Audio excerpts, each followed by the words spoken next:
My name is Brett Griffiths. I am the CEO of Building Beginnings. This all started when I went through treatment myself, and after I'd graduated, I started teaching classes.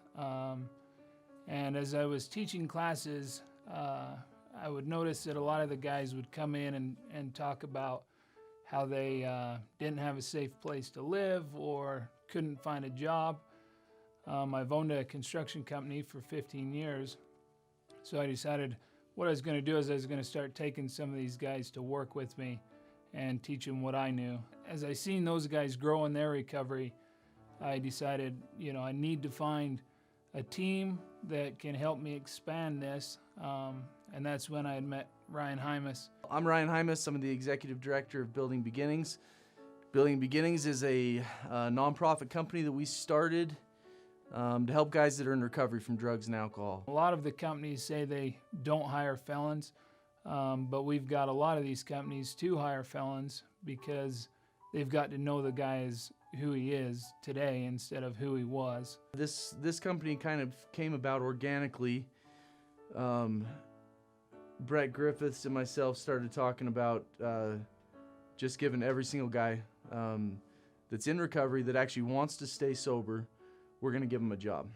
And that's how it started. We went from 4 employees in 8 months to 120 employees, and we'll give a job to every single person that's in recovery that wants to stay sober, work hard, and support the team. The cool thing about what we're doing is we can take a guy, calls us from the Food and Care Coalition. He's homeless, sleeping behind McDonald's. We can give him affordable housing, put him into a house. I give him a job so he can start paying his own rent, and then we give him affordable treatment. My name's Nick Carroll.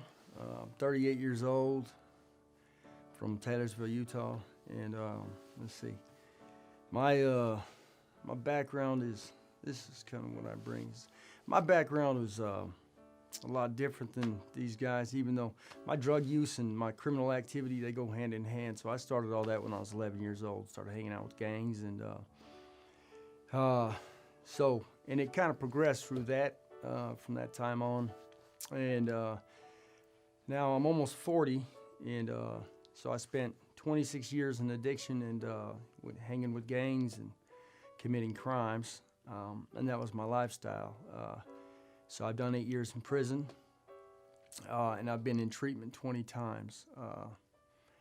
So what has happened is every time I get out of a treatment center or I get out of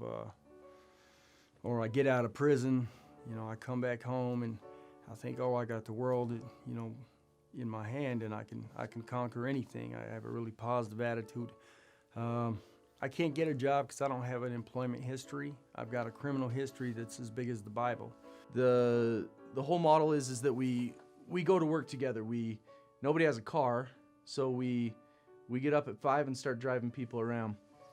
We go pick everybody up. We go to work together in sober groups. We keep each other accountable all day, and we pick them up at the end of the day, take them back to the housing, and then we go to treatment together. And basically what we've created is a family system, just one more support system for recovery. So I have no type of credit history or anything like that, no work history, just a criminal history. Now this last time I went into treatment, I have a wife and 3 kids, and she wouldn't let me see him anymore because I just wouldn't change. I'd go to treatment and come out and be like, oh, I'm better now, I'm going to change, and things are going to be different. I'm going to get a real job, and I'm going to support the family, and it never changed. But I couldn't get a job, so the only way I could support my family was by getting back into crime and making money illegally. So she finally said enough is enough, and took my kids and left, and that was the hardest thing I ever had to face, was because the only innocence that I had in my life was my kids. Their only thing that brought me joy, or just, that I saw the light in, because I lived in a world of darkness. I've got a guy that, he was homeless. I put him in my backyard in a camp trailer. And since then, he's bought his own vehicle. He's signed a lease for his own place. A lot of the times is, you get down in these dark ruts, and you just need somebody to kind of hold your hand, and if you give somebody an opportunity, a lot of the guys we have, they take that and it changes their life. Today I have my kids back in my life. I went to parent-teacher conference a couple weeks ago. My two older kids have both advanced to grade in reading, math, and writing. In the short time that I've been home, I've been back home since October, and they're both just excelling. My youngest daughter, she's only 5. She's in the Head Start program, so she's going to start, instead of going to kindergarten, she's going to go right to first grade. When moms and wives call me and ask what the best formula for success is, I would say, do everything. Go to residential treatment if you can. If you can't, come go to our intensive outpatient program.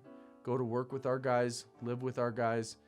Go to meetings. Now I work in administration, so I'm actually the Building Beginnings housing coordinator, and I'm a real asset in that situation because I've lied and manipulated so many times that these new guys want to try and do the same stuff.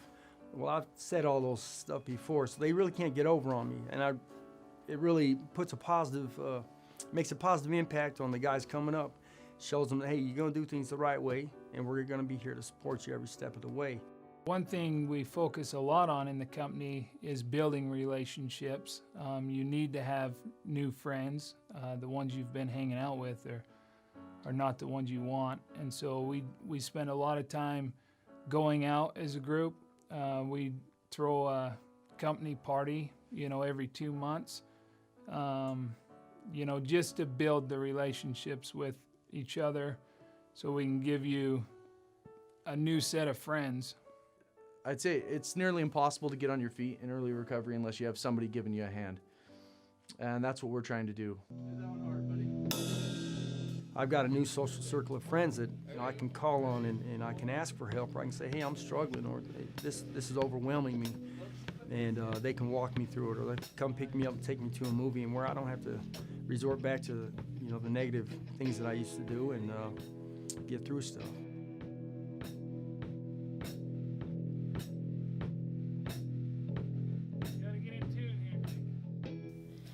It gives them a family because they really do consider each other family in this program. And building homes and replacing and refurnishing homes and redoing it makes them also rebuild their lives. It gives them hope of a better future.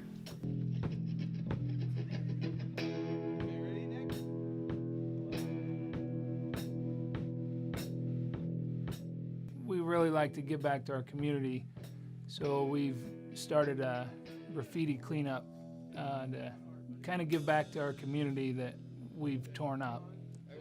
We didn't really have much of a relationship because he was always gone, or he didn't want to be around, or when he was high. Well, as part of the problem for a long period of my life, I didn't only just graffiti stuff. I destroyed communities.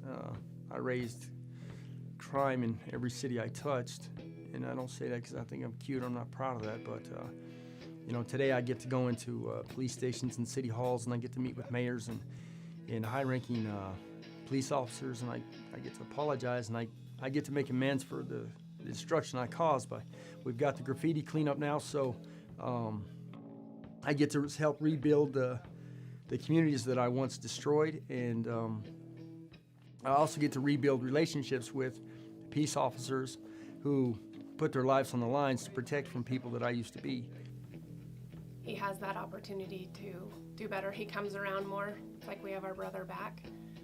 For myself personally, I have to work in recovery. I want to have a job where when I show up, my coworkers are going to know within 5 minutes if I'm loaded. Working in recovery is the best thing that I've done for my sobriety and for my family. It makes it so that I'm able to be a dad and play with my kids, and the best thing you can do for your own recovery is to help somebody else.